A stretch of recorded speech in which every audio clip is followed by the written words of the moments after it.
Mexican authorities say they intercepted more than 1,000 migrants over a 24-hour period as the government tries to curb the entry of undocumented travelers seeking to make their way into the U.S.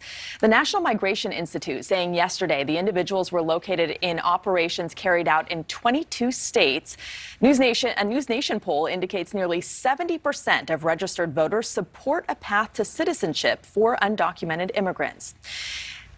And joining us live now from Gila Bend, Arizona, with more original reporting on the public opinion on this issue is NewsNation reporter Robert Sherman. Robert, good morning.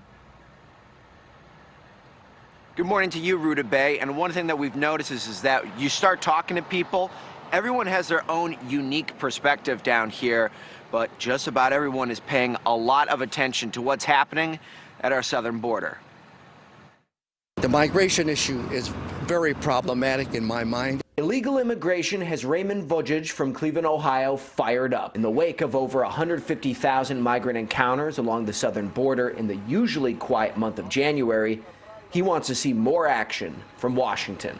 Let's close that border. Let's get the wall built. Not everyone agrees with that last one, however. New polling data from NewsNation found that most Americans are split on a border fence. 29% of those surveyed said they strongly disagree with the idea a border wall would be effective at curbing illegal immigration.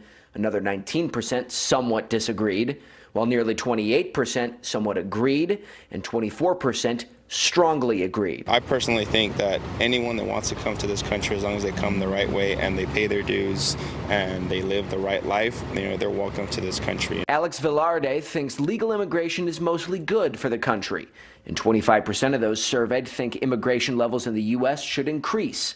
38% think it should remain the same.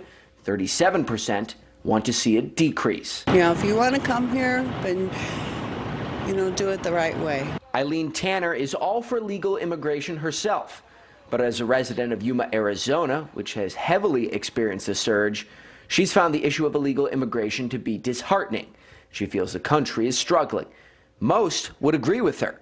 Only 39% of poll respondents describe the United States as heading in the right direction.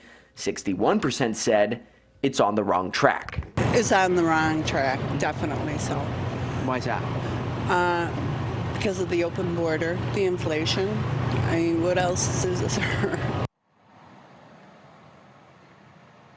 And whether the people we speak with are more liberal or conservative, just about everyone we spoke with agrees that the constant surges that we're seeing down here at the border are, in the long term, unsustainable and are going to have to be addressed at some point. Ruta Bay? All right, Robert, great reporting along the border. Thank you. And as we learned in Thank you so much for watching. Make sure to click on the red subscribe button below so you can get more of NewsNation's fact-driven, unbiased coverage.